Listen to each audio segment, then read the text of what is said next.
মানুষের রক্ত, মস্তিষ্ক, অস্থিমজ্জায় ঢুকছে প্লাস্টিক। প্লাস্টিক পৃথিবীর পরিবেশ ও মানবজাতির স্বাস্থ্যের জন্য ক্রমাগত এক বড় ধরনের বিপদ হয়ে উঠছে। আর এই বিপদের আশঙ্কাকে খুব একটা গুরুত্ব দেওয়া হচ্ছে না। শৈশব থেকে শুরু করে বুড়ো বয়স পর্যন্ত বিভিন্ন রোগ ও মৃত্যুর কারণ হয়ে দাঁড়াচ্ছে এই প্লাস্টিক। প্রতি বছর প্লাস্টিকের কারণে শুধু স্বাস্থ্যজনিত আর্থিক ক্ষতির পরিমাণ দাঁড়াচ্ছে অন্তত $1,50,000 কোটি।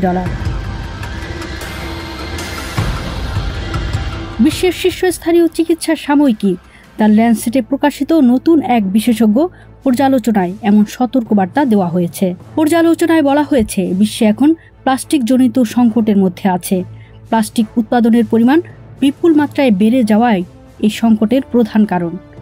1950 সালের পর থেকে প্লাস্টিক উৎপাদন 200 গুণেরও বেশি বেড়েছে। 2060 সালের মধ্যে তা 3 গুণ বেড়ে বছরে 100 কোটি টনের বেশি হওয়ার আশঙ্কা আছে।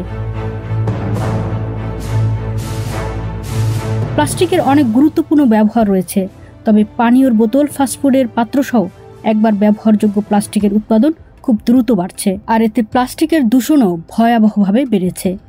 পর্যালোচনায় বলা হয়েছে, বর্তমানে এভারেস্টের চূড়া থেকে শুরু করে সাগরের গভীরতম খাত পর্যন্ত প্রায় 800 কোটি টন প্লাস্টিক ছড়িয়ে ছিটিয়ে আছে এবং পুরো বিশ্বকে দূষিত করছে। পুনর্ব্যবহার করা প্লাস্টিকের পরিমাণ 100% কম। প্লাস্টিক মানুষের জীবন ও পরিবেশকে প্রতিটি ধাপে হুমকির মুখে ফেলছে। প্লাস্টিক তৈরির জন্য ব্যবহৃত জীবাশ্ম জ্বালানির উত্তোলন থেকে এ হুমকির শুরু। এরপর প্লাস্টিক উৎপাদন, ব্যবহার এবং অবশেষে বজ্র হিসেবে ফেলে দেওয়ার মধ্যে দিয়ে আরও কয়েক ধাপ হুমকি তৈরি হয়। এতে বায়ু দূষণ, বিষাক্ত রাসায়নিকের সংস্পর্শ এবং শরীরের মধ্যে ক্ষুদ্র প্লাস্টিক কণা ঢুকে পড়ার ঝুঁকি তৈরি হয়। প্লাস্টিক দূষণের কারণে রোগবাহী মশার সংখ্যাও বেড়ে যেতে পারে, কারণ ফেলে দেওয়া প্লাস্টিকের ভেতরে জমে থাকা পানি মশার প্রজননের জন্য উপযুক্ত স্থান তৈরি করে। প্লাস্টিক বজ্র অনেক সময় ভেঙে ক্ষুদ্র ক্ষুদ্র প্লাস্টিক কণায় পরিণত হয়, যা পানি, খাবার ও প্রশ্বাসের মাধ্যমে মানুষের শরীরে ঢুকে যায়। মানুষের রক্ত, মস্তিষ্ক, মায়ের বুকের দুধ, গর্ভফুল, শুক্রাণু, অস্থিমজ্জায় এ ধরনের প্লাস্টিক কণার উপস্থিতি পাওয়া গেছে। মানব স্বাস্থ্যের উপর এগুলোর প্রভাব এখনও পুরোপুরি জানা যায়নি, তবে ধারণা করা হয় যে স্ট্রোক ও হার্ট অ্যাটাকের সঙ্গে এগুলোর সংযোগ থাকতে পারে। গবেষকরা এ ব্যাপারে সতর্ক হওয়ার পরামর্শ দিয়েছেন।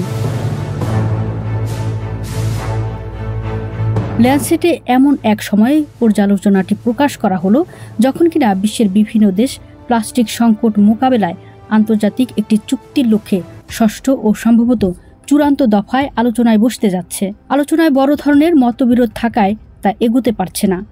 100টিরও বেশি দেশ প্লাস্টিক উৎপাদনের সীমা নির্ধারণের প্রস্তাবকে সমর্থন দিচ্ছে। অন্যদিকে সৌদি আরবের মতো তেল সমৃদ্ধ দেশগুলো এই প্রস্তাবের বিরোধিতা করছে। কিভাবে তেল সমৃদ্ধ দেশগুলো ও প্লাস্টিক শিল্পের লবিস্টরা এসব আলোচনাকে ভেস্তে দিতে সক্রিয়ভাবে কাজ করছে তা সম্প্রতি গার্ডিয়ানের প্রতিবেদনে উঠে এসেছে।